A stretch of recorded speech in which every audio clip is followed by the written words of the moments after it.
Quick is addition of vectors.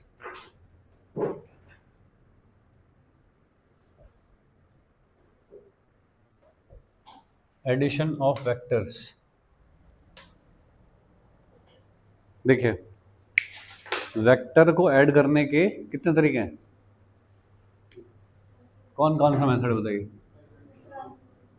Triangle method. अच्छा,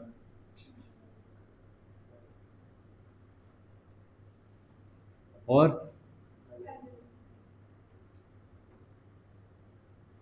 triangle method से कितने वेक्टर का एडिशन कर पाऊंगा? 2 वेक्टर का। पैरेललोग्राम से 2 का, ठीक है। लेकिन अगर 4 का करना हो तो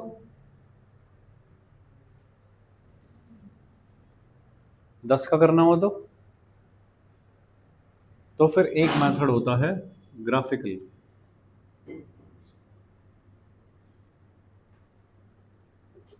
ठीक है, ठीक है, लॉजिक से करना होता है। फाइन। ट्रायंगल मेथड में 2 वेक्टर का एडिशन अगर करना चाहते हो तो शेप ट्रायंगल बनती है, तो इसलिए नाम ट्रायंगल मेथड है। और पैरेललोग्राम मेथड से 2 वेक्टर का एडिशन करना चाहते हो तो शेप पैरेललोग्राम बनती है, तो इसलिए पैरेललोग्राम मेथड। ठीक है। ग्राफिकल मतलब जब ज़्यादा करने हो और लॉजिक से करने हो, इनका कोई फॉर्मूला नहीं है, बस लॉजिक से करने हो तो कैसे होता है। इसको जब काम करोगे ट्रायंगल मेथड में, ट्रायंगल मेथड में ज्वाइन करना होता है हमें हेड टू टेल, और पैरेललोग्राम मेथड में हमें वेक्टर्स को ज्वाइन करना होता है टेल टू टेल। ठीक है। जैसे कि आपको 2 वेक्टर दे रखे हैं, कोई एक वेक्टर है ए ये वाला, और एक वेक्टर है यहाँ पे बी, और ऐसा इन दोनों के बीच का जो एंगल है वो है थीटा। इनको ऐड करना है मुझे बाय यूजिंग ट्रायंगल मेथड। कैसे करेंगे बताइए? पहले वाले वेक्टर को उठाएंगे, इधर रख लिया सपोज, ठीक है जी। इस प्रॉपर्टी को क्या बोलते हैं? कि मैंने यहाँ से वेक्टर उठा के यहाँ लिख दिया, इनवेरिएंसी है ये। ठीक है, ये हुआ इसका हेड और ये वाली हो गई टेल। अब दूसरे वेक्टर की टेल को इसके हेड से ज्वाइन करते हुए ट्रेस करना है। यहाँ से उठाया इसे और कहाँ पे ज्वाइन करूँ? इस जगह पे ज्वाइन कर दूँ इसको, ऐसे। एक जगह से दूसरी जगह पे उठा के मैंने अगर रख दिया तो वैल्यू तो चेंज होगी नहीं, ऐसा। अब देखिए, ये हो गया इस वाले का हेड। अब पहले की टेल और लास्ट के हेड को मिलाते हुए जो वेक्टर बनेगा that is called the summation of the 2 vectors. ये आर रिजल्टेंट या सम ए प्लस बी, ऐसा। ठीक है क्या? ऐसा। ऐसे अगर आपको एक से ज़्यादा ऐड करने हैं, ठीक है जी। मान लीजिए कि एक वेक्टर है ऐसे, फिर एक है ऐसे, फिर एक है ऐसे, इस तरह के हैं कुछ वेक्टर, ऐड करना है इनको आपको। फाइन। तो कैसे करोगे? हेड टू टेल ज्वाइन करते जाओ, तो पहले वाले की टेल और लास्ट वाले का हेड खाली बचेगा, उसको मिलाते हुए जो वेक्टर बनेगा that will be the addition of those vectors. ठीक है जी। जैसे कि पहला वेक्टर ऐसे ड्रॉ कर दिया, उसके हेड से दूसरा वेक्टर बिना डायरेक्शन चेंज किए वो कर दिया, फिर तीसरा उसके हेड से without any change in direction ये कर दिया। क्या पहली टेल और लास्ट हेड जिंदा बचा है, ऐसा। ऐसे हो गए। रिजल्टेंट कौन होगा? ये वाला। ये किसका रिजल्टेंट है? किसका समेशन है? ये ए प्लस बी प्लस सी, ये तीनों का समेशन। लेकिन अगर मैं यहां मिला दूं, ये किसका समेशन है? ए और बी का समेशन है, बस ए और बी का। तो डिपेंड करता है भैया आप क्या कर रहे हो, है ना, on the basis of that कौन सा वाला होगा। तो ये देखो, ये एक से ज़्यादा हो गए, तो बस मैंने लिख तो दिया कैसे, लेकिन वैल्यू कैसे निकालूंगा इसकी कि कितना है? तो ये वाला हो गया ग्राफिकल मेथड, कि जितने भी आ जाएं फिर सबका समेशन कैसे करना है मुझको। ठीक है। जैसे कि एक वेक्टर है ऐसे, फिर एक है ऐसे, फिर एक है ऐसे, फिर एक है ऐसे, इस तरह से 4 वेक्टर है। सही। अब मैं यहाँ पे कुछ कुछ लाइन ड्रॉ करूँ सपोज, देखिए ये वाला वेक्टर है सपोज ए, ये है बी, ये वाला है सी, और ये है डी, ऐसे वेक्टर है। मैं यहाँ पे एक लाइन ड्रॉ कर रहा हूँ ऐसे। बताइए ये किसका समेशन है? ए और बी का सम है ये, तो इसको क्या कहा जाएगा? A plus B. ये किसका सम है बताइए? बताइए ये वाला क्या है? This plus this plus this. देखो सबको हेड टू टेल ज्वाइन करता रहा, लास्ट में एक हेड बचा और पहले एक टेल थी, तो टेल से लेके हेड तक जो मिलता है वो सबका उन सबका समेशन होता है जिस रास्ते आप गए हो। तो a प्लस बी प्लस सी ये हो गया समीशन, इसको मैं R2 लिख रहा हूँ और ये किसका सम हो जाएगा a प्लस बी प्लस सी। अच्छा देखना, क्या मैं इसे ऐसे भी देख सकता हूँ, ऐसे गया और ऐसे गया, ऐसे ऐसे, R1 plus C, a plus B कितना है दोस्त, R1, तो क्या मैं इसे R1 प्लस सी भी लिख सकता हूँ। जैसी जहाँ पे ज़रूरत होगी वहाँ पे वैसा लिखेंगे। ये वाली चीज़ बताओ कितना है, R3 कह रहा हूँ मैं इसको, क्या ये a plus B plus C plus D है, ऐसा है right, a plus B plus C plus D. Okay, क्या इसे ऐसा कह सकते हैं कि दिस प्लस दिस, है ना, a प्लस बी को मैं क्या कह सकता हूँ, R1 plus C plus D, सही है। और इन दोनों को मिला के मैं क्या कह सकता हूँ, R2 प्लस डी। भाई ऐसा करो सीधा कि ये और ये ऐसा भी कह सकते हो, ठीक है। ये है ग्राफिकल मेथड। ग्राफिकल मेथड में दो से ज़्यादा का एडिशन कर पाओगे, लेकिन कॉन्सेप्ट सेम है, जैसा आप ट्रायंगल में कर रहे हो दो के साथ, ठीक वैसा ही आप पॉलीगॉन में करो। पॉलीगॉन कहते हैं या ग्राफिकल कहते हैं, पॉलीगॉन मेथड या ग्राफिकल मेथड।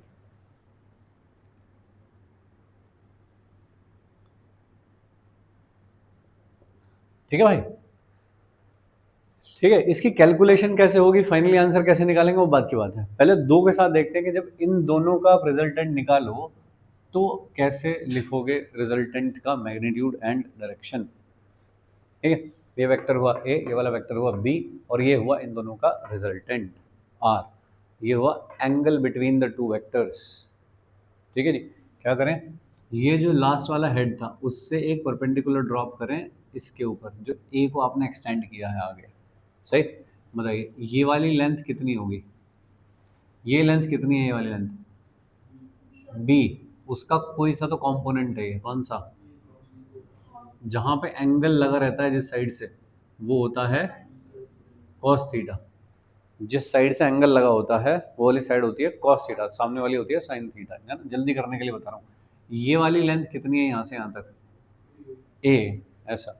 ठीक है जी, चलिए, तो अगर आपको आर का मैग्नीट्यूड लिखना है, रिजल्टेंट का मैग्नीट्यूड लिखना है, मैग्नीट्यूड ऑफ रिजल्टेंट, रिजल्टेंट का मतलब समेशन, ए और बी का समेशन। ठीक है जी, कैसे लिखा जाएगा बताइए, पाइथागोरस से लिख दूं क्या, 90 का एंगल है, ये लेंथ पता है, ये लेंथ पता है, आर लिखना है मुझको, तो आर इज इक्वल टू क्या हो जाएगा, अंडर रूट ऑफ बेस का स्क्वायर और प्लस परपेंडिकुलर का स्क्वायर, ऐसा। ठीक है जी, इसको सॉल्व करोगे तो क्या आ जाएगा, A square plus B square plus 2ab cos theta. तो बताइए अगर आप आर निकालना चाहते हो, दो वेक्टर के रिजल्टेंट का मैग्नीट्यूड निकालना चाहते हो, तो आपको क्या क्या इन्फॉर्मेशन चाहिए, आपको ए पहले वाले का मैग्नीट्यूड चाहिए, दूसरे वाले का मैग्नीट्यूड चाहिए, और दोनों के बीच का एंगल चाहिए। बस तीन चीज़ें पता होनी चाहिए तो आप निकाल पाओगे, सही है। क्या ये कंप्लीट इन्फॉर्मेशन है और कुछ बचा है अभी, डायरेक्शन निकालना। अभी तो तुमने इस रेड वाली लाइन की इसकी लेंथ निकाली है ना, बस है कहाँ पे ये, तो कुछ तो बताना पड़ेगा कहाँ पे है ना, कि ए से इतने एंगल पे है या बी से इतने एंगल पे है। क्या किया मैंने, तो इसका होल स्क्वायर खोल दिया मैंने तो, बस B square cos square theta आएगा यहाँ से, यहाँ पे B square sine square theta आएगा, तो A square common cos square theta plus sine square theta, B square, और क्या आएगा यहाँ से, दोनों के मल्टीप्लिकेशन का डबल, 2ab कॉस थीटा। ठीक है, ऐसा लिख दिया मैंने। डायरेक्शन लिखेंगे अब, डायरेक्शन ऑफ आर, देखिए क्या लिखूं, देखो tan अल्फा, इस बड़े वाले ट्रायंगल में घुस जाओ, ये वाला tan alpha will this upon this, तो ये कितना हो गया, b sine theta upon a plus B cos theta, सही है। अब बताइए अल्फा एंगल कहाँ से है, एंगल कहाँ से है ये, किससे किससे एंगल है, कहाँ से, कुछ तो बताओगे, ये थोड़ी कह दोगे एंगल 60 डिग्री, अरे कहीं से तो बताओगे, एक्स एक्सिस से, वाई एक्सिस से, ए से, बी से, नॉर्थ से, साउथ से, कहीं तो बताओगे, किधर से, ए से। तो अगर कोई पूछे कि बी से एंगल बता दो आर का, तो यहां से कैसे याद रहेगा तुमको कि ए के साथ एंगल है, ये देखो यहाँ जो अकेला बैठा होता है, ये तो साइन कॉस वॉस के साथ बैठे हैं दोनों, यहाँ से जो अकेला बैठा होता है उसके साथ एंगल है, याद रखने के लिए बता रहा हूँ। तो बताओ, अगर मुझको कोई कहे कि बी से एंगल बता दो तो क्या आएगा? A sine theta upon B plus A cos theta. अभी तो हम ए और बी कर रहे हैं, जब हम वेक्टर में काम कर रहे होंगे फिर ए बी थोड़े होगा, फिर तो उनका कुछ मैग्नीट्यूड, डायरेक्शन, ये सब लिखी हुई होगी फिर तो। ठीक है, तब कैसे बताओगे कि किसके साथ एंगल है? ठीक है भाई लोग, तो जो ये अकेला बैठा है यहाँ पे, इसके साथ एंगल है। कोई कहे कि बी से बता दो एंगल, तो फिर A sine theta upon B plus A cos theta, ऐसा। सॉरी, 10 का कुछ भी ले लो, कुछ और ले लेते, सपोज कॉस वॉस ले लेते, यहाँ कॉस एल्फा लिख देते। कॉस एल्फा क्या लिखता? दिस अपॉन दिस, ऐसा जो भी सामने हो वो लिख दो। ट्रिग्नोमेट्रिक रेशियो में कुछ भी लिख सकते हैं। एंगल पता होना चाहिए बस, क्या है बाकी ऑप्शन पे डिपेंड करता है कि किस टर्म्स में दिया हुआ है। tan इनवर्स के टर्म में दिया है, cos इनवर्स में दिया है, sin इनवर्स में दिया है, तो वो वाला फॉलो करूंगा।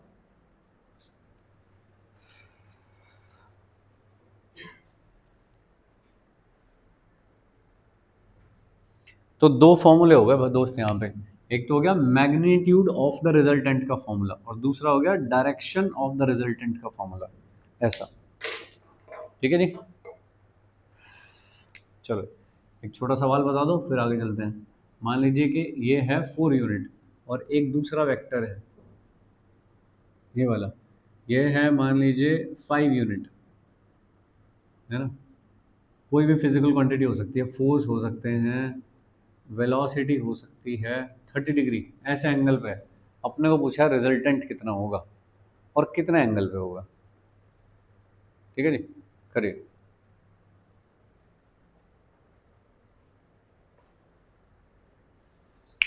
इसी पे किया कर दोस्त, एक ही कॉपी पे कर, रफ फेयर सब सही बना। ठीक है, 6-8 महीने के तो मेहमान है ये कॉपी।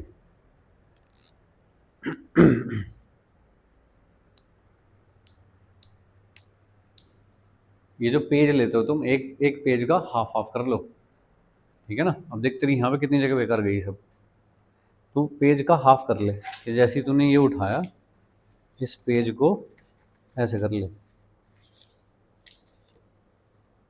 बस ले।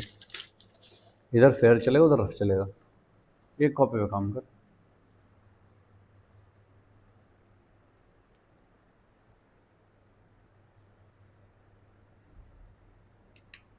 बोलिए भाई।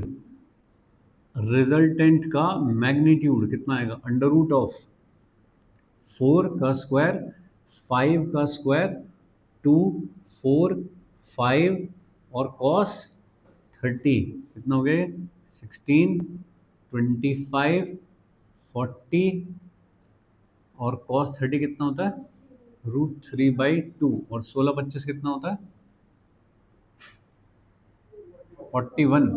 तो 41 प्लस 20 √3, लो इतना आ गया। ठीक है, अरे सही। इसी में कुछ एंगल ऐसा दे दिया होता कि सपोज 60 दे दिया होता, 1/2 लिख देता तो थोड़ा ऑप्शन में कुछ आ जाता। कहीं होल स्क्वायर बन गया तो कुछ चीज़ आ जाएगी निकल के, नहीं आया तो भाई सबसे खराब ये हो सकता है, ऐसा आ सकता है। और बताइए अगली चीज़, tan alpha is equal to क्या लिखूँ? देखो अब मुझे यहाँ ए और बी थोड़ी पता लग रहे हैं क्या है, तो मैं यहाँ पे लिखूँगा, देखिए 5 साइन 30 अपॉन 4 प्लस 5 कॉस 30। तो बताइए कहाँ से एंगल है ये? इससे, ये जो यहाँ खाली बैठा है ना अकेला, उसके साथ एंगल है ये। समझ रहे हो? अब ए बी थोड़ा ही है, तो कैसे बताओगे किससे एंगल है ये? अरे अल्फा 4 से, 4 जो वेक्टर है वाला, पहला जो वेक्टर, उसके साथ एंगल है ये वाला अल्फा। ठीक है, इज इक्वल टू, चलिए सॉल्व कर लेते हैं इसे, तो कितना हो जाएगा? 5/2 अपॉन 4 प्लस 5 √3/2, तो कितना हो गया दोस्त? 5/8 प्लस 5 √3, ऐसा हो गया tan alpha is equal to. ठीक है, अब हमको तो पता नहीं भाई इसकी वैल्यू क्या होती है, जब नहीं पता तो क्या करते हैं फिर? tan इनवर्स 5/8 प्लस 5 √3, लो ऐसी वैल्यू हो गई। ठीक है भाई, तो मैंने तुम्हें ये वाली चीज़ में क्या दिया? बस दो मैग्नीट्यूड और एक angle between the two vectors, ऐसा दिया मैंने। उसको सॉल्व करके तुमने बताया। सही।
डन।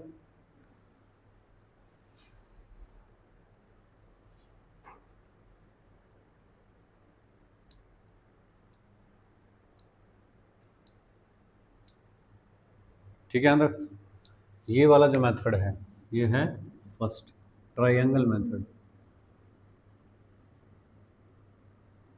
ट्रायंगल मेथड में ज्वाइन कैसे करते हैं? Head to tail. ठीक है जी, यही सेम काम होना चाहिए पैरेललोग्राम के साथ, लेकिन उसमें बस ज्वाइन कैसे करना है? Tail to tail. तो देखिए पहला वेक्टर था सपोज ऐसे ए, दूसरा वेक्टर था ऐसे बी, दोनों के बीच का एंगल। देखो कल मैंने तुमको एंगल बिटवीन द वेक्टर दो तरीके से बताया। एक तो ऐसे बताया था एक्स्ट्रापोलेट करो और उसके साथ बी जो एंगल बना रहा है दैट इज, और एक मैंने बताया था तुमको कि दोनों को टेल टू टेल ज्वाइन करो और उनके बीच में जो एंगल बनेगा that will be the angle between the two vectors. ठीक है, इन्हीं दोनों को ध्यान में रख के वो चीज़ बताई थी मैंने, ट्रायंगल मेथड और पैरेललोग्राम मेथड। अब देखिए पैरेललोग्राम जैसे कि नाम से पता लग रहा है कि पैरेललोग्राम बनना चाहिए तब काम होगा। ठीक है, तो पैरेललोग्राम कैसे बनेगा? इसके पैरेलल एक लाइन यहाँ से ड्रॉ करो, इसके पैरेलल ऐसे ड्रॉ करो एक लाइन। ठीक है, फिर ये जो बेस ये वाला जो है इसके पैरेलल एक लाइन दूसरे के हेड से ड्रॉ करो, दोनों के हेड से एक एक लाइन पैरेलल ड्रॉ कर दो। सही है, बताइए क्या इसकी लेंथ और इसकी लेंथ सेम होगी? और इसकी लेंथ और इसकी लेंथ सेम होगी। ठीक है क्या? तो दोनों के टेल कंटेन करते हुए एक डायगोनल बनेगा और दोनों के हेड कंटेन करते हुए एक डायगोनल बनेगा। एक डायगोनल तो ये हो गया जो दोनों की टेल कंटेन कर रहा है, और एक डायगोनल ये हो गया जो दोनों के हेड कंटेन कर रहा है।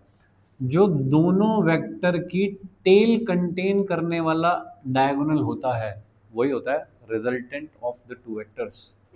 ठीक है जी, diagonal which contain both the tails is called resultant of two vectors।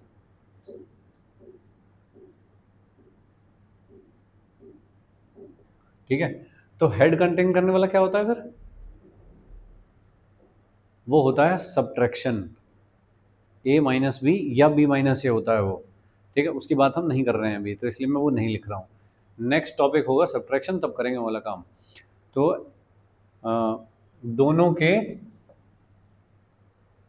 Tell contain करने वाला जो वेक्टर होता है that is the resultant of the A and B. तो बताइए आर इज इक्वल टू क्या लिख दूं इसको, ए प्लस बी, और ये कितना एंगल बना रहा है ए के साथ? That angle is alpha. सही है, इधर देखना जा रहे हैं के, अगर मैं इसके पैरेलल एक लाइन यहाँ से खींचता ऐसे, अगर मैं इसके पैरेलल एक लाइन बनाता ऐसे और इसके पैरेलल एक लाइन बनाता ऐसे, तो यही तो होता डायगोनल। अभी तो वही कर रहा हूँ। तो बस दोनों के फिगर बनाने में डिफरेंस है, बाकी कोई चीज़ में डिफरेंस नहीं है। तो बताइए वहाँ पे जो रिजल्टेंट आना चाहिए वो कितना आना चाहिए? सेम आना चाहिए वही, है ना। मेथड ही तो अलग है, बदल थोड़ी जाएगा। तो बस कहने का तरीका डिफरेंट है, काम लगभग सेम सही हो रहा है दोनों में। एक में हेड टू टेल ज्वाइन कर रहे हो और एक में दोनों की टेल टू टेल ज्वाइन कर रहे हो। ठीक है जी, तो ये फॉर्मूला, और फिर एंगल बताना पड़ेगा, वो कितना होगा, B sine theta upon A plus B cos theta. तो सेम ही रहेगा दोनों। ठीक है, बस बोलने का डिफरेंस है कि हेड टू टेल ज्वाइन करूंगा या टेल टू टेल ज्वाइन करूंगा। कौन सा वाला डायगोनल ऑफ द पैरेललोग्राम क्या देगा रिजल्टेंट? कौन सा वाला? जो दोनों की टेल कंटेन कर रहा होगा, और जो दोनों के हेड कंटेन कर रहा होगा वो देता है सब्ट्रैक्शन। वो नेक्स्ट टॉपिक होगा। ओके, इसमें कुछ डाउट है तो बताइए, इसमें कुछ समस्या है तो बोलो। नहीं?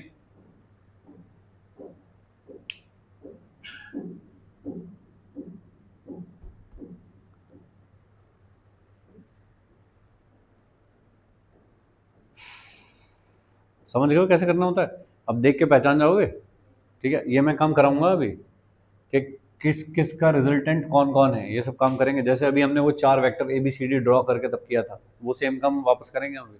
तो पहले ही ध्यान रखना कौन है। अगर टेल टू टेल ज्वाइन हो रहे हैं तो दोनों की टेल से पास होने वाला जो डायगोनल होगा दैट विल बी रिजल्टेंट। दोनों के हेड को क्रॉस करने वाला जो होगा दैट विल बी सब्ट्रैक्शन। और अगर हेड टू टेल ज्वाइन कर रहे हो तो पहली टेल को लास्ट हेड से मिलाने वाला जो वेक्टर होगा that will be the resultant of the two vectors. ठीक है यहाँ तक? ठीक, अब देख कुछ स्पेशल केसेस इसी में। Number 1, if A and B are parallel, अगर A B पैरेलल हो, है ना, तो एंगल कितना होगा दोनों के बीच का? ऐसा, ये B हो गया और ये A हो गया, तो पहले की टेल ये हो गई और लास्ट का हेड ये हो गया। रिजल्टेंट क्या होगा? तो ये होगा रिजल्टेंट, यहाँ से यहाँ तक।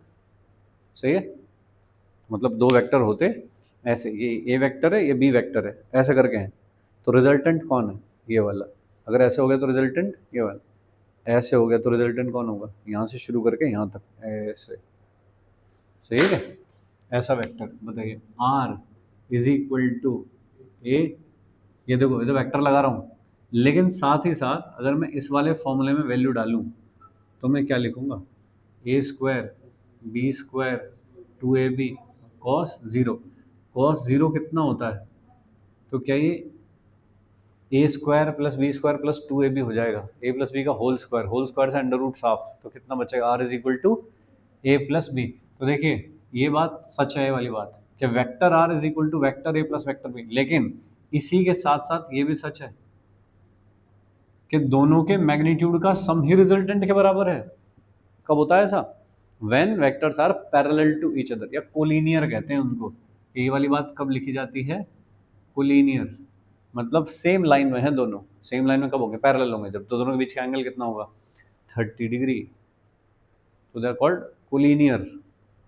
ठीक है जी।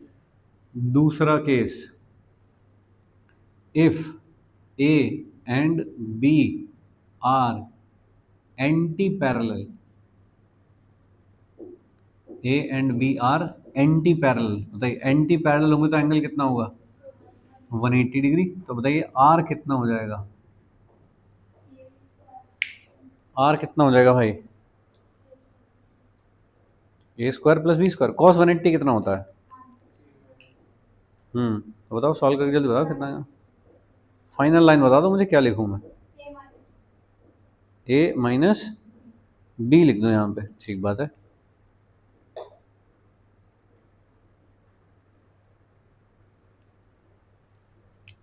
बोलो भाई, इसको क्या लिख दूँ? ए माइनस बी। कैसे होता होगा ये वाला काम? ए वेक्टर होता होगा ऐसे, ये उसकी टेल और ये उसका हेड, ऐसा होता होगा।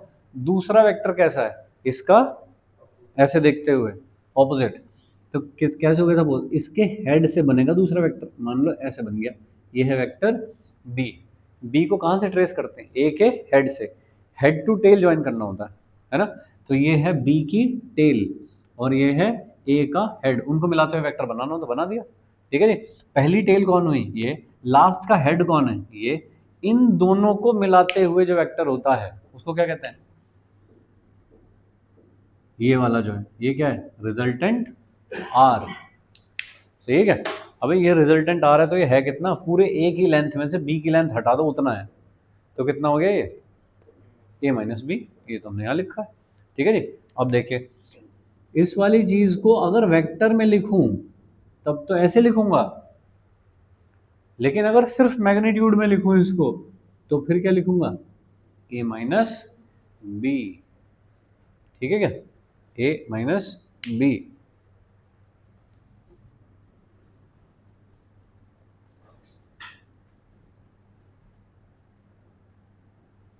ठीक है, ये वाली टाइप की चीज़ें क्वेश्चन में पूछी जाती हैं। वेक्टर लगे हैं ऐसे करके, ये लगा है, तो अब तुम सोचो कि एंगल कितना होना चाहिए कि अगर ये वाली चीज़ ट्रू हो जाए तो। अगर ये दो चीज़ लिखी हैं तो एंगल कितना होना चाहिए अपने को देख के पता लगना चाहिए सब। ठीक है जी। तीसरा और इम्पोर्टेंट केस, तीसरा केस भाई लोग, if A and B are perpendicular to each other. If A and B are perpendicular तो एंगल कितना हो गया? 90 डिग्री। कैसी सिचुएशन बनेगी? ये ऐसे बनेगा ए और ऐसे बनेगा इधर बी। ऊपर हो सकता है नीचे हो सकता है ना, ऐसा। तो रिजल्टेंट कौन होगा भाई? ये होगा रिजल्टेंट आर, ठीक है, जो कि है ए प्लस बी। तो आर वेक्टर अगर लिखा जाए तो वो है ए वेक्टर प्लस बी वेक्टर। लेकिन अगर मैग्नीट्यूड लिखना हो इसका क्या है, तो मैं अपने फॉर्मूले में वैल्यू डाल दूं इसमें। तो आर का मैग्नीट्यूड लिखना है अगर मुझे, तो मैं क्या लिखूंगा, A square plus B square plus 2ab और कॉस 90। कॉस 90 कितना होता है, A square plus B square का अंडर रूट इज आर, ऐसा। तो एक तो ये वाली चीज ट्रू है, ये तो है ही ट्रू हमेशा। आर जो रिजल्टेंट लिख रहे हो वो क्या है, वो ए प्लस बी का समेशन है, लेकिन ए और बी का सम नहीं है, वो वेक्टर ए और वेक्टर बी का सम है। लेकिन वो मैग्नीट्यूड में कितना होता है, वो कभी कभी ए प्लस बी भी हो सकता है, ए माइनस बी भी हो सकता है, root of A square plus B square भी हो सकता है। और अगर कोई और एंगल हो गया है, तो मैंने 3 स्पेशल एंगल लिए, 0, 180 एंगल। अगर 60 एंगल हो तो कुछ और होगा, 30 है तो कुछ और होगा, सही है। लेकिन कॉस की वैल्यू कहाँ से कहाँ तक रहती है बताइए? कॉस की वैल्यू क्या सबसे छोटी -1 और सबसे ज़्यादा +1 तक हो सकती है। क्या हमने सारा कंसिडर कर लिया? वो जब थीटा 0 है तो कॉस 0 कितना रहा होगा, 1। और थीटा 180 है तो कॉस 180 कितना रहा, -1। तो हम सारी वैल्यू ले चुके हैं यहाँ तक। तो बताइए आर की मिनिमम वैल्यू कितनी हो सकती है जब कॉस मिनिमम है, ठीक है। और आर की मैक्सिमम वैल्यू कितनी हो सकती है जब कॉस मैक्सिमम है। ये विंडो है भाई जहां पे आर लाई करेगा। आर यानी कि जो रिजल्टेंट है दो वेक्टर का, वो कभी a माइनस बी से छोटा और a प्लस बी से बड़ा नहीं हो सकता, ठीक है ना। जैसे आपको कहीं दिया जाए कि एक वेक्टर है 11 यूनिट्स का एक वेक्टर है एंड 5 यूनिट्स का एक वेक्टर है, और आपको फिर 4 ऑप्शन दिए जाते हैं कि इनमें से कौन सी वैल्यू नहीं हो सकती, कि 18, 12, 3, -1, ऐसा। बताइए इनमें से कौन सी वैल्यू है जो इन दोनों का रिजल्टेंट, इनमें से क्या हो सकता है, इन दोनों का रिजल्टेंट का मैग्नीट्यूड इनमें से क्या हो सकता है। तो तुम देखोगे कि मैक्सिमम वैल्यू तुम्हारी कहाँ तक जाती है रे, 16 तक जाती है, 16 से बाहर नहीं हो सकता। और तुम्हारा डिफरेंस कहाँ तक जाता है, 6 तक जाता है। तो 6 से लेके और 16 तक हो सकता है जो भी रिजल्टेंट हो सकता है, ठीक है ना। तो 18 नहीं हो सकता, 3 नहीं हो सकता, -1 नहीं, क्या हो सकता है, तो बस ये छुटपुट सवाल मेन से पूछे गए हैं।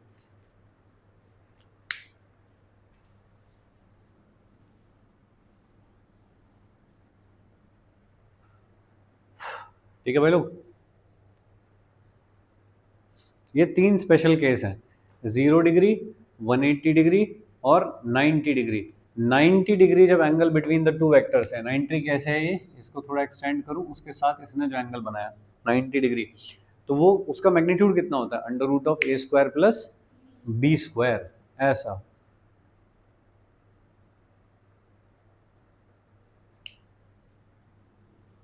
ठीक है,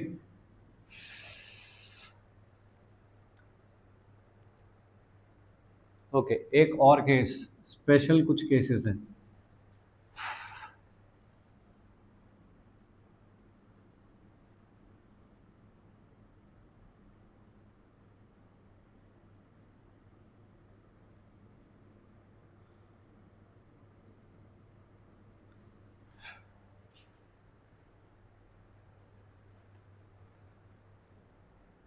ये वाली चीज़ बहुत पूछी जाती है, मतलब बहुत कॉमनली आता है ये काम, कि दो वेक्टर इक्वल मैग्नीट्यूड के हैं, ठीक है ना, और उनका सम लिखना है तुमको।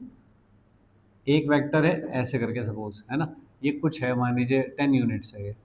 मैं वैल्यू नहीं लिखना चाहता ऐसे, लेकिन चलिए समझाने के लिए जस्ट लिख रहा हूँ। ये है 10 यूनिट्स है सपोज, ऐसे कि ये वाला जो वेक्टर है अ, उसका मैग्नीट्यूड भी आर है, ये वाला जो वेक्टर है उसका मैग्नीट्यूड भी आर है, और इनके बीच में कुछ भी एंगल है, 0 से लेके 180 तक कुछ भी एंगल है, ऐसा, ठीक है। तो इसका रिजल्टेंट क्या होगा, ये एक स्पेशल केस हो गया जब दोनों के मैग्नीट्यूड बराबर हों, तब क्या होता है।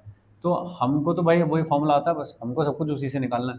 तो इनके रिजल्टेंट का मैग्नीट्यूड √, क्या फॉर्मूला लगाऊंगा, a² plus b² plus 2ab और कॉस थीटा, तो ये लिखूंगा।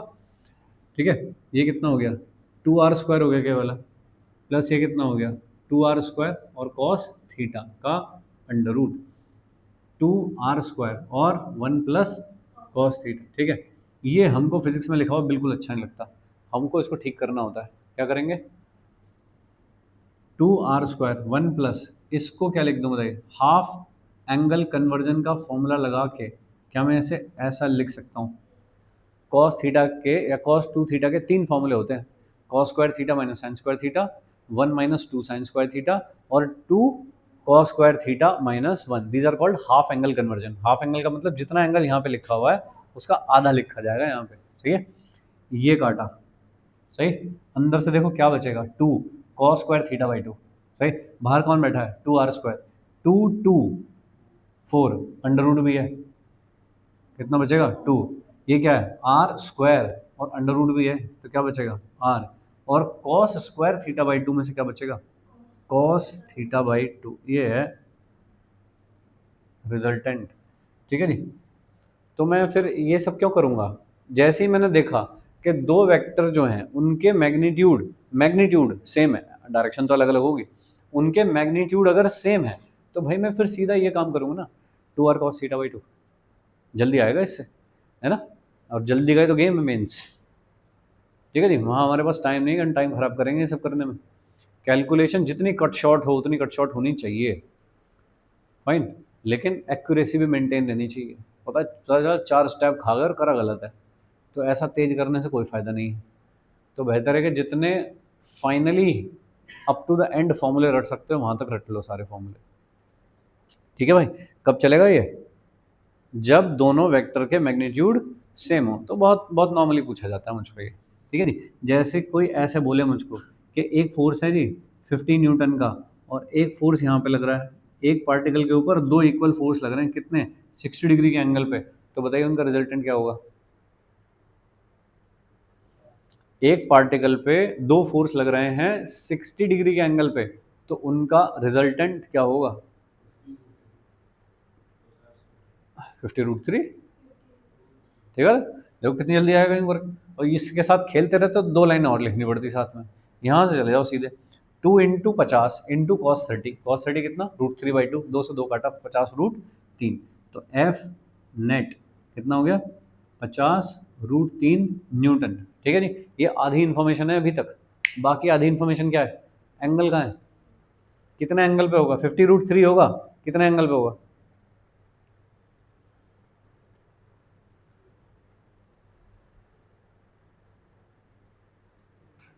एंगल भी तो बताना पड़ेगा कि ए के साथ कितने एंगल पे होगा या बी के साथ कितने, कुछ तो बताना पड़ेगा, बताइए।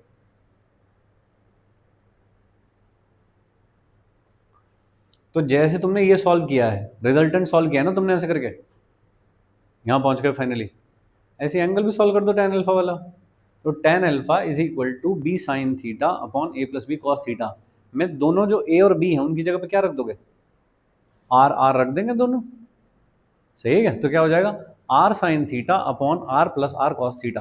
ठीक है, सॉल्व करके बताओ,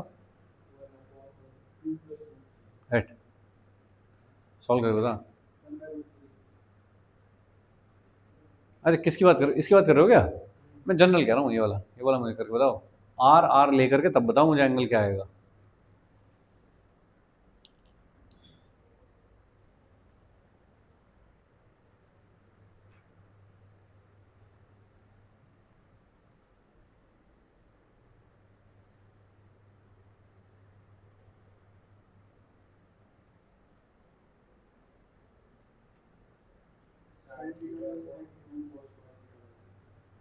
इसे और छोटा किया जा सकता है क्या, जब तुमने कॉस को हाफ एंगल कन्वर्जन करा है तो साइन को क्यों नहीं कर रहे, क्यों नहीं कर रहे दोस्त तुम, साइन का हाफ एंगल कन्वर्जन क्या होता है, sine 2 theta is equal to 2 sine theta cos theta, तो साइन थीटा का क्या हो जाएगा 2 sine theta by 2 cos theta by 2। ठीक है, tan, और उधर भी tan अल्फा लिखा है, अल्फा इज इक्वल टू कितना हो गया तो थीटा बाई 2। लो भाई जनरल एकदम, कि अल्फा कितना होता है थीटा बाई 2, यानी कि जो इन दोनों का रिजल्टेंट होगा वो इनके बीच के एंगल ये इसको बाइसेक्ट करते हुए जाएगा। ठीक है जी। तो तुमने यहां से बताया मुझे, देखो कि फोर्स कितना होगा, 50√3 होगा। कैसे दिखेगा, पैरेललोग्राम मेथड से दिखा रहा हूँ कैसे दिखेगा, ऐसे और ऐसे करके हो गया। तो ये होगा क्या, 50√3। जो दोनों की टेल कंटेन करने वाला डायगोनल होता है, क्या वही होता है रिजल्टेंट। तो ये कितना होगा 50√3। और कितने एंगल पे होगा ये 30 पे। सिमेट्री दिख रही है, वैसे ही समझ में आ रहा है, दोनों सिमेट्रिकल है ना, दोनों लाइन जो है वो सेम लेंथ की हैं। तो जो डायगोनल जाना चाहिए वो हाफ हाफ करते हुए जाना चाहिए। ठीक है, तो हाफ हाफ करेगा तो 60 का 30 हो जाना चाहिए था। यही बात हम यहाँ से सॉल्व करके निकाल पा रहे हैं कि अल्फा कितना होना चाहिए, θ/2 होना चाहिए अल्फा। ठीक है जी। ये वाली जो फोर्थ केस लिया हमने, ये बहुत यूज होता है।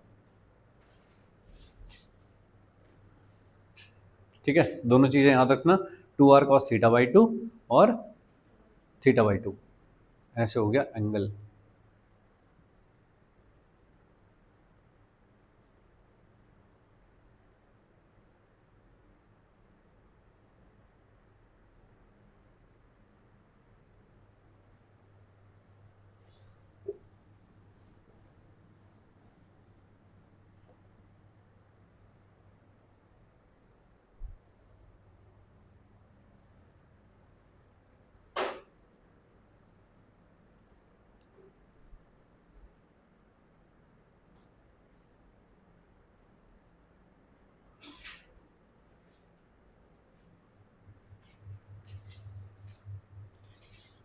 डन, अरे हो गया।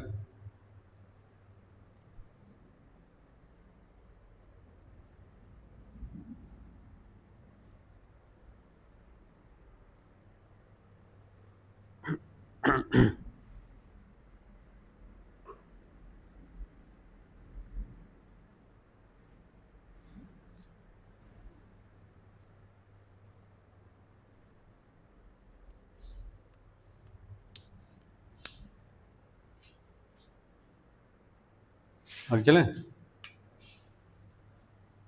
देखिए कुछ बिल्कुल स्टैंडर्ड सवाल हैं जो अपने को आने चाहिए, है ना। जैसे कि लिखिए, if resultant of two vectors of same magnitude is also equal to the magnitude of the two vectors. Find angle between the two vectors. Resultant का मैग्नीट्यूड भी उतना ही है जितना कि दो वेक्टर का मैग्नीट्यूड है, और उन दोनों का मैग्नीट्यूड सेम है। ठीक है जी। तो angle between the two vectors कितना होगा।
कितना होगा,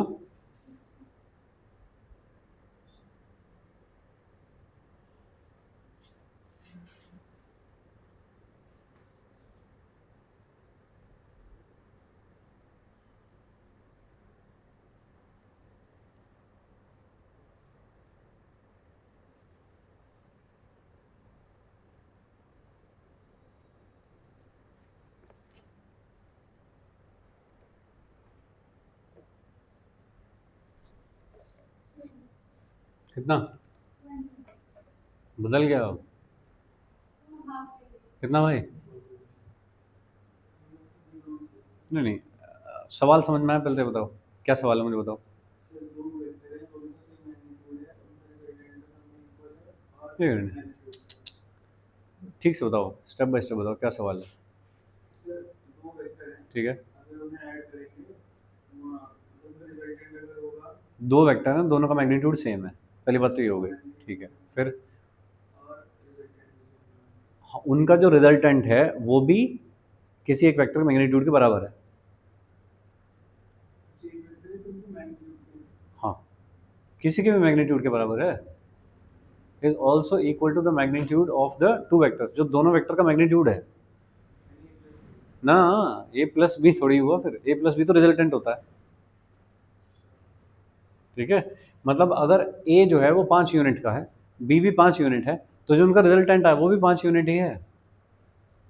कैसे पॉसिबल है ऐसे? तो अपना जो फॉर्मूला है वो क्या है? A square plus B square plus 2ab और कॉस थीटा। और मुझको बोला गया है कि जो आर का मैग्नीट्यूड है वही ए का मैग्नीट्यूड है, वही बी का मैग्नीट्यूड है। ठीक है ना? तो मैंने सबका जो मैग्नीट्यूड है स्मॉल आर मान लिया सपोज, तो ये कितना हो गया? Small R is equal to under root of R square plus 2r square cos theta. Theta निकालना है मुझको कितना, ये काटा तो स्क्वायर हो गया यहाँ पे, क्या ये कट गया इसके साथ? इसको इधर ले आओ तो कितना हो जाएगा? -r² is equal to 2r² cos theta. तो कॉस थीटा कितना हो गया दोस्त? -1/2। तो थीटा कितना हुआ? 120 डिग्री। ठीक है जी? ये वही केस है जो कल डिस्कस कर रहे थे कि एक वेक्टर है ऐसे कुछ यूनिट का, उससे दूसरा वेक्टर कितने एंगल पे है? 120 पे, ये वाला एंगल 120 पे। तो अगर इसकी लेंथ r है, इसकी लेंथ r है, तो इनका जो रिजल्टेंट होगा ये, उसकी लेंथ भी तो r ही होगी, क्योंकि इक्विलेटरल ट्रायंगल बनेगा। ठीक है भाई?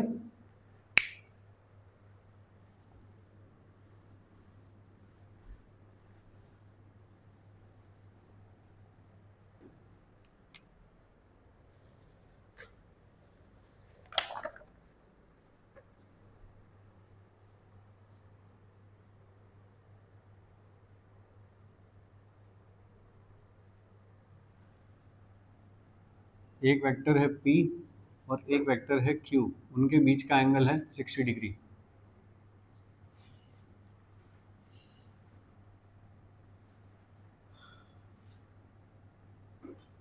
Magnitude of resultant is √7q।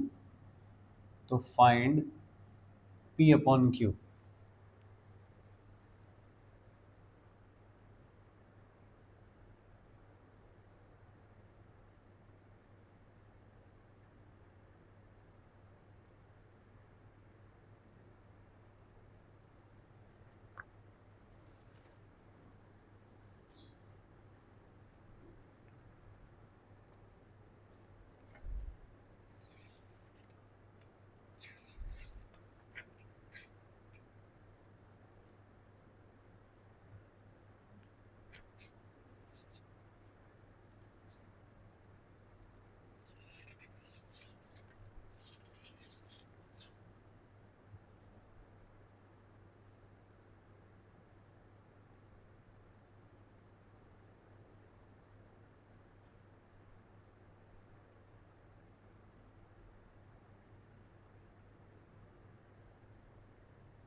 बोलो भाई।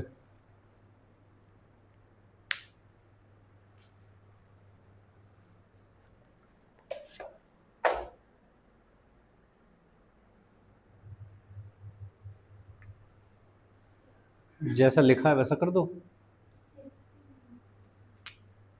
भाई। रिजल्टेंट मतलब R is equal to under root of कौन से दो vector, P square Q square 2pq cos 60, ऐसा।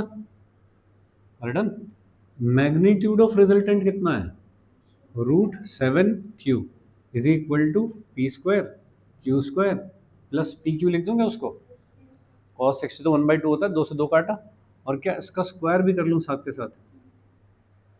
सही है, ये हो गया 7q²। इधर कितना बैठा है भाई, q²। इधर कितना बैठा है 7q²। तो भाई इधर लाओगे कितना हो जाएगा 6q² is equal to p² plus pq। पता नहीं, आंसर नहीं पता मुझे। बताइए अब क्या करूं। हमको क्या निकालना है, हमको निकालना है p/q। p/q कैसे निकालूं इसमें से, तो 6, और यहाँ पे क्या लिख दूं, p/q का स्क्वायर प्लस p/q। ऐसा, इस 6 को भी उधर लिखना चाहो तो -6 लिख के 0 कर दोगे यहाँ पे, ऐसा हो जाएगा। ये हो गई एक क्वाड्रेटिक इक्वेशन, ठीक है ना। कैसी इक्वेशन हो गई है, x² plus x minus 6 is equal to 0। X क्या है यहाँ पे, p/q। क्वाड्रेटिक है, सॉल्व करके 2 रूट आएंगे, एक प्लस आता होगा एक माइनस आता होगा, माइनस वाले को छोड़ देंगे, प्लस वाले ले लेंगे। ठीक है भाई, ऐसा।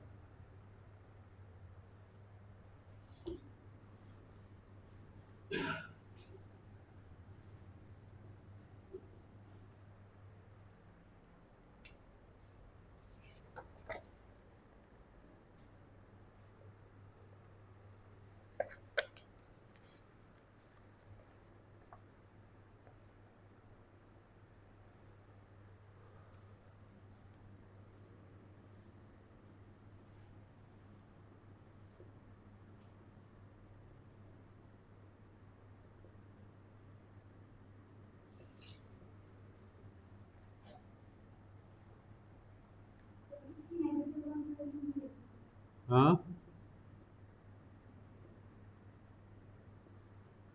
क्या बोल रहे हो।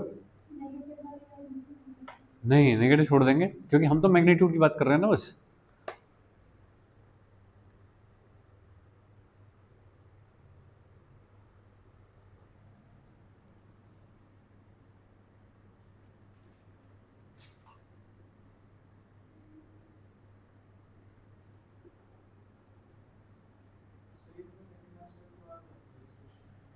सॉरी, एक सेकंड रुक जाओ, ये पूरा लिख लो उसके बाद बता देता हूँ।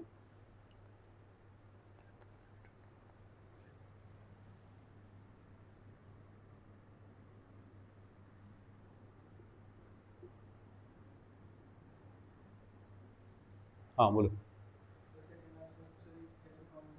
कहाँ पे कॉमन ले लिया, ये वाला q² से डिवाइड कर दिया पूरी इक्वेशन में। क्योंकि मुझे चाहिए क्या था, p/q, तो मुझे कहीं से बनाना तो पड़ेगा p/q। तो भाई मैंने q² से डिवाइड कर दिया पूरी इक्वेशन में, क्या बचा p/q का स्क्वायर, और यहाँ पे क्या बचा p/q। तो ये क्वाड्रेटिक जैसी इक्वेशन लग रही है मुझे। हमको क्या पूछा है, p/q को x मान लिया सपोज मैंने, तो कितना हो गया x² plus x minus 6 is equal to 0। ठीक है क्या, इसके कुछ रूट वूट हो जाएंगे कुछ, -3 एंड 2, -3 और 2 इसके रूट हो जाएंगे, है ना। वो करते हैं ना, वो क्या पार्ट्स में करके कर लेते हैं।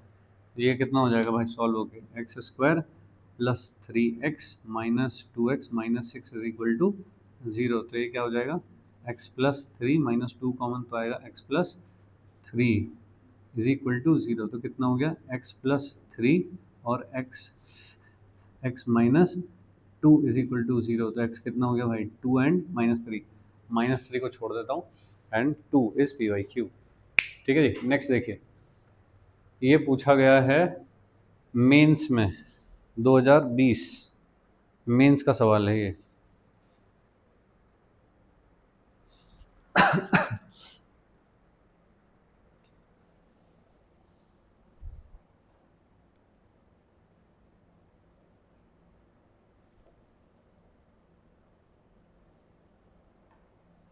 बोलो भाई। Resultant of P and Q is R, और वो आर ऐसा है जैसे कि P is equal to R हो। रिजल्टेंट का जो मैग्नीट्यूड है वो पी के बराबर है, ऐसा दिया है मुझको। ठीक है, तो मुझे 2p और q के बीच का एंगल पूछा कितना होगा। 2p और q के बीच का एंगल,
बोलो भाई।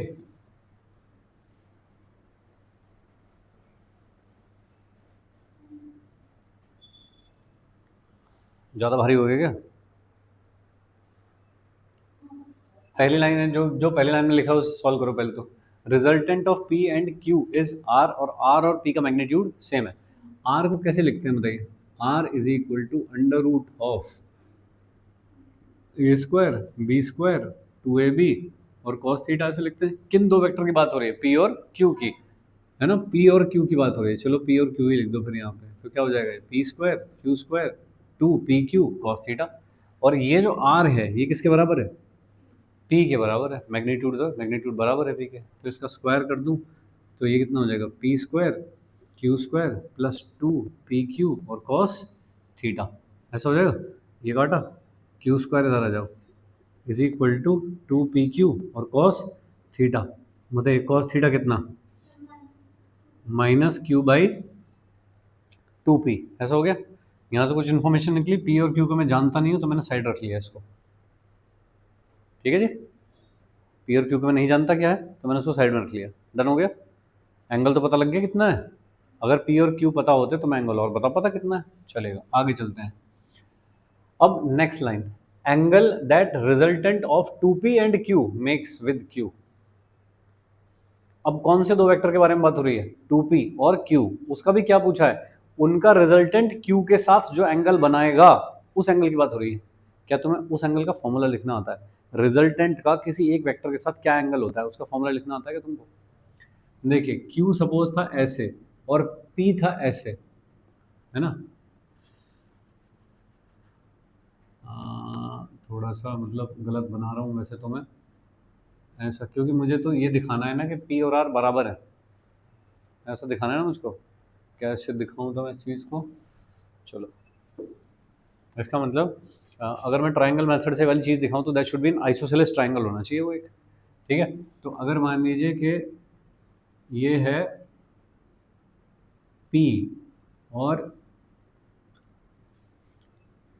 ये है Q, तो देखो ये है P और ये है Q, तो P plus Q is equal to R, ऐसा है सही है। और ऐसे P फिर उससे होता हुआ ऐसे Q और ऐसे करके R होना चाहिए, और ये वाली चीज़ इसके बराबर होनी चाहिए, ये तो बात दिखा रखी है। तो थीटा कौन हुआ बताओ? एंगल, ये हुआ एंगल, सही है। कुछ ऐसी रफ सी फिगर बना के देखिए भाई क्या है। देखिए फिगर का वैसे मुझे कोई काम नहीं है, मैं तो जस्ट इमेजिन सही करवा रहा हूँ कि सही से इमेजिन कर पाओ। This should be N isosceles type of triangle जिसकी दो साइड बराबर हो, वो वाला ट्रायंगल है ये। सही है ऐसा। एंगल आ गया, ये वाला एंगल हम निकाल चुके हैं, cos थीटा equal to minus Q by 2p के फॉर्म में हम निकाल चुके हैं। सही, आगे चलते हैं। अब किसकी बात हो रही है? 2p and q। अब बताइए अगर ये p है तो 2p कैसा होगा? डबल हो जाएगा उसका लेंथ में, है ना? मल्टीप्लाइंग स्केलर विद वेक्टर, ऐसा। क्यू कैसे रहेगा? क्यू तो भाई यही रहेगा जैसे पहले था, ऐसे था क्यू ऐसे ही रहेगा। इस बात से इस एंगल को कोई फर्क पड़ेगा? नहीं, तो एंगल तो भाई अभी भी सेम लिया जाएगा। रिजल्टेंट पे फर्क पड़ेगा, हाँ रिजल्टेंट अब ये हो गया आर डैश, अब उसकी लेंथ बदल गई है रिजल्टेंट की, क्योंकि पी की जगह 2p ले रहे हो अब आप। अरे सही है, चलेगा। ये सिचुएशन समझ गए कैसी है? अब इधर आ जाओ वापस, क्या पूछा है मुझको? Angle that resultant of this and this will make with Q. Q के साथ कितना एंगल बनाएगा? ये है क्यू, क्यू के साथ ये कितना एंगल बनाएगा? ठीक है, बताओ कैसे लिखें? बिना कुछ देखे सोचे कैसे लिखें? tan alpha is equal to बताओ क्या? 2p sine theta upon q plus 2p cos theta. इसलिए बता रहा था मैं कि ये एंगल कहाँ से होता है। अभी समझेगा ये एंगल कहाँ से होता है? गेम समझे अभी? ओके, ये एंगल पूछा है मुझको। यही एंगल पूछा है क्या? Angle that resultant x done. अब इधर आ जाओ आगे। 2p, अब सॉल्व करने पाएंगे इसको? कैसे सॉल्व करेंगे? मेरे पास cos थीटा की वैल्यू तो है लेकिन sin थीटा नहीं है। sin थीटा को थोड़ी देर के लिए छोड़ देता हूँ, प्लस 2p cos थीटा की जगह क्या रख दूँ बताओ यहाँ पे? माइनस क्यू अपॉन 2p, ऐसा रख दूँ। अब बताइए क्या आप cos थीटा से sin थीटा निकाल सकते हो? बोलो भाई। Sine theta is equal to under root of 1 minus cos square theta होता है क्या? क्योंकि sine square plus cos square 1 होता है, कॉस पता है साइन निकाल लो। अंडर रूट ऑफ ये कितना हो गया? 1 माइनस तेरा square Q square upon 4p square. लो भाई ये साइन थीटा है, ठीक है। कितना हो गया sine theta? 4p square minus Q square का अंडर रूट अपॉन 2p। रख दो यहाँ पे साइन थीटा की जगह क्या रख दूँ? 4p square minus Q square का अंडर रूट और अपॉन 2p, सही। एक आटा ऊपर वाला 4p square minus Q square तो एज इट इज, नीचे वाले को देखो ये भी कट गया क्या? और ये कितना हो गया? जीरो। जीरो मतलब कितना हो गया? इन्फिनिटी। अल्फा कितना हो गया तो? 90 डिग्री। यानी कि ये वाला जो एंगल है इन दोनों के बीच का ये 90 डिग्री होगा, ठीक है जी। जो लिखा था वैसा करते गए, कुछ नई चीज़ नहीं है, कोई नया फॉर्मूला नहीं है। फिर से बोलो।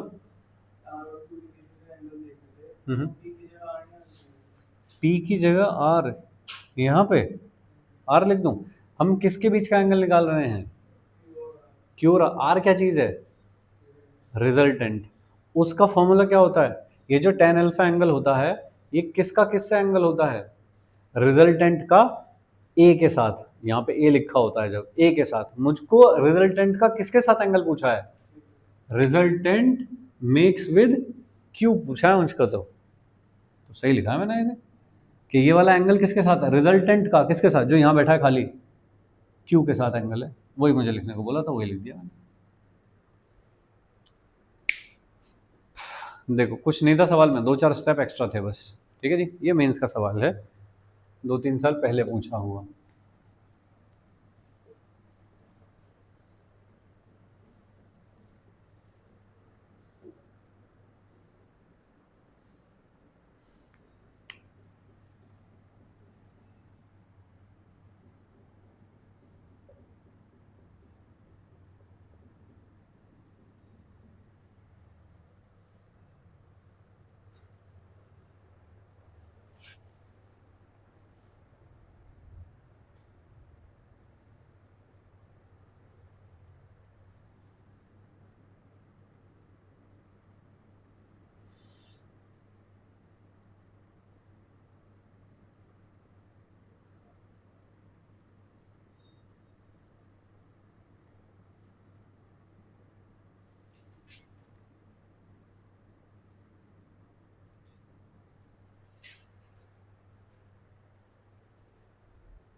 आंसर बताओ तुम। 120 180 कैसे कह रहे हो भाई लोग तुम? मैं कह रहा हूँ कि रिजल्टेंट आर जो है वो ए के परपेंडिकुलर है। अगर तुमने 180 कर दिया ए और बी के बीच का एंगल, फिर तो ए ऐसे हो गया, बी ऐसे हो गया, ये हो गया ए और बी, और रिजल्टेंट कितना हो जाएगा उन दोनों के बीच का, ए माइनस बी हो जाएगा। वो ए के साथ परपेंडिकुलर होगा, वो तो ए के साथ इन लाइन होगा, सेम लाइन में होगा वो तो।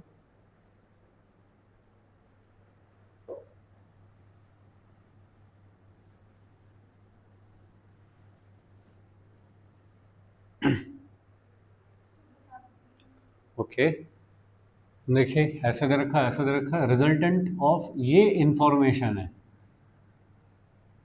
इस इंफॉर्मेशन को मैथ में लिखना है किसी तरह से। बताइए कैसे लिखेंगे? रिजल्टेंट ए के साथ 90 डिग्री का एंगल बना के, ये बात लिखनी है तुम्हें, बस लिख दो, खत्म हो गया। tan alpha is equal to B sine theta upon A plus B cos theta, ये किसके साथ एंगल है? अल्फा किसके साथ एंगल है? ए के साथ। मुझको कितना कहा है उस एंगल को? 90। लिख दो 90। तो क्या लिख दूँ यहाँ पे? tan 90 is equal to B की जगह लिख रहा हूँ 2 साइन थीटा अपॉन ए की जगह लिख रहा हूँ 1 प्लस 2 कॉस थीटा। ऐसा हो गया। अरे सही, अरे ठीक है, ओके। अब क्या करूँ? tan 90 कितना होता है? इन्फिनिटी। और इन्फिनिटी कितना होता है? 1/0। क्रॉस मल्टीप्लाई कर दो। 1 plus 2 cos theta is equal to, cos theta is equal to -1/2। किसकी वैल्यू होती है कॉस में? लो, ठीक है। देखिए क्या देखना, ये जो नीचे पार्ट आया था ये वाला, यही वाली सेम चीज़ पे मैंने ये सवाल बना लिया है ना। क्यू के साथ एंगल जो आया था अल्फा, वो कितना आया था? 90। तो ये लिखा था हमने। किसने क्या दिया था? ऐसे कैसे हो जाएगा? इस सवाल में था वो तो, कि P का मैग्नीट्यूड R के मैग्नीट्यूड के बराबर है। अच्छा, परपेंडिकुलर क्यों बनाया मैंने? नहीं, जरूरी थोड़ी है ऐसा। P का मैग्नीट्यूड R के मैग्नीट्यूड के बराबर है। सॉरी, नहीं मैंने, मतलब मैंने ठीक बनाया, लेकिन तुमने गलत समझ लिया उसको। ऐसे करके P है, ऐसे है Q, नहीं सॉरी, एक है ऐसे करके है, मान लीजिए P, और यहाँ पे है ऐसे Q, और ये है R, ऐसा। तो ये दोनों बराबर हो सकता है, ठीक है क्या? है ना। एंगल 90 होना, अच्छा मैंने, हाँ मैंने बिना मतलब बनाया एंगल 90, नहीं मैं वो सोच रहा था सवाल, अच्छा इसलिए बना दिया मैंने। तो इसका कितना आएगा? 3 आएगा ये। अच्छा, ओके। सही है, ठीक है। A√2 और A√2 का A के साथ 90 डिग्री पे, हाँ सही। देखिए वहाँ पे हो गए 3 वेक्टर, ठीक है। बताइए क्या तीनों का मैग्नीट्यूड सेम है? तीन जो वेक्टर हैं तीनों के तीनों किसी सर्कल की रेडियस हैं, तो मैग्नीट्यूड सेम है। अब 3 का एडिशन नहीं आता मुझको, एट ए टाइम 2 का कर पाता हूँ मैं तो। कोई दो अपने फेवरेट वाले पकड़ लो इसमें से, जिनका आसानी से हो जाता हो। कौन है वो दो? OA और OB। दोनों कैसे हैं? Perpendicular to each other. Case number 3, जब तीनों वेक्टर परपेंडिकुलर हों तो उनका रिजल्टेंट कैसे निकालते हैं? √A² + B²। देख लो अपने नोट्स में, देख लो। केस 3 जो तुमने लिखा था वो क्या था? जब दो वेक्टर के बीच का एंगल 90 डिग्री होता है तो उनका रिजल्टेंट का मैग्नीट्यूड कैसे निकालते हैं? √A² + B²। ठीक है। अब इसका लेंथ कितनी है? ये ए, इसकी लेंथ कितनी है? ए, तो कितना हो जाएगा? A² + A² का अंडर रूट कितना हो जाएगा? तो A√2। अरे सही। और अब इसमें एक और प्रॉपर्टी लगी, फोर्थ, जब दो वेक्टर सेम मैग्नीट्यूड के होते हैं तो उनका रिजल्टेंट क्या बाइसेक्ट करते हुए जाता है उनको, उनके बीच के एंगल को बाई, ये देखो ये बनी पैरेललोग्राम, और ये होगा रिजल्टेंट। किस लेंथ का होगा ये? A√2 लेंथ का रिजल्टेंट बनेगा ये। अरे सही, ऐसा। अब मेरे लिए ये वाले दोनों तो हो गए खत्म, क्योंकि इन दोनों का रिजल्टेंट तो मैं ये निकाल चुका। ठीक है। ये बाइसेक्ट करते हुए जाएगा तो कितना एंगल पे जाएगा? 45 पे। अब मेरे पास बचा ये और ये वाला, इन दोनों के बीच का एंगल कितना है? अगेन 90 है इन दोनों के बीच का एंगल। जब एंगल 90 होता है केस 3, तो रिजल्टेंट कितना होता है? √A² + B²। √A² + B²। ए का मतलब पहले वाले का मैग्नीट्यूड कितना है? A√2, पहले वाले के मैग्नीट्यूड का स्क्वायर, प्लस दूसरे वाले के मैग्नीट्यूड का स्क्वायर, वो भी ए ही है लेंथ में। सही है। तो बताइए कितना हो जाएगा? ये कितना हो गया? 2A² और A², कितना हो गया? A√3। ठीक है। ये 2024 में पूछा गया मेंस में। देखो बिल्कुल देसी सवाल है, आसान।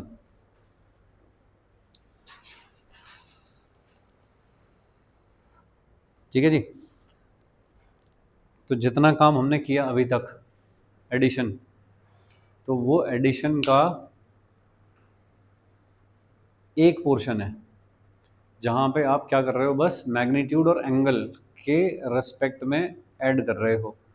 एक दूसरे टाइप का जो एडिशन है वो है यूनिट वेक्टर के टर्म्स में, तो जब यूनिट वेक्टर पढ़ेंगे तो वो वाला करेंगे। अभी जो हमने किया that is for magnitude and angle, अगर दिया हो तो उस पर बेस करके प्रीवियस ईयर क्वेश्चंस और कुछ एक्स्ट्रा क्वेश्चन करने की हमने कोशिश की है। ठीक है, तो अगर आप इसमें ढूंढ के निकालोगे इस तरह के, तो लगभग 10-12 सवाल निकलेंगे पूरे मॉड्यूल में। प्रीवियस ईयर आए हुए वो सारे, प्लस एडवांस में आए हुए एक दो सवाल हैं, वो तो ज़्यादा नहीं है, और बाकी अपनी एक्सरसाइज और डीपीपी नंबर 1 और डीपीपी नंबर 2, दो डीपीपी। कल मैंने डीपीपी नंबर 1 दी थी करने को, आज काम ने कर लिया तो डीपीपी नंबर 2 भी हो जाएगी।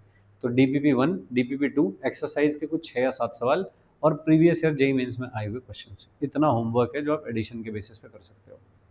ठीक है, चलिए जाते जाते तुम्हारे लिए gift.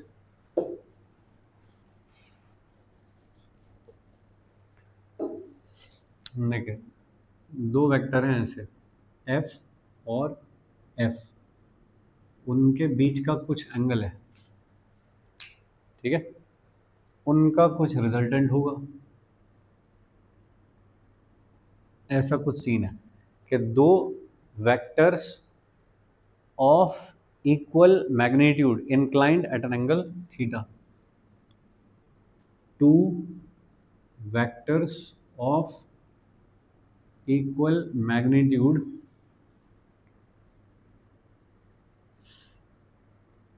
inclined at an angle theta, सही। if one of them is halved, अगर किसी एक को आधा कर देता हूँ, ठीक है, कोई भी मान लो, किसी एक का मतलब किसी को भी अगर आधा कर देता हूँ, then angle that resultant make with other also get halved। अगर किसी एक को आधा कर देता हूं तो रिजल्टेंट दूसरे वाले के साथ, जिसको आधा किया उससे दूसरे वाले के साथ जो एंगल बनाता है वो भी आधा हो जाता है। ठीक है जी, पहले रिजल्टेंट कौन था, ये था रिजल्टेंट, सही।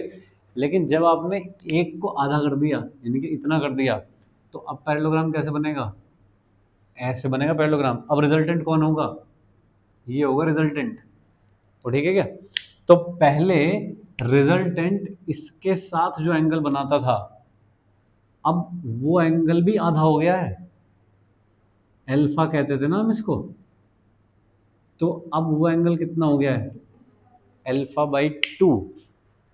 क्वेश्चन समझ रहे हो, फाइंड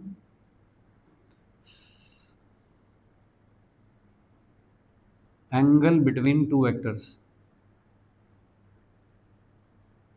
ठीक है, चलो ऑप्शन भी दे दे रहा हूं।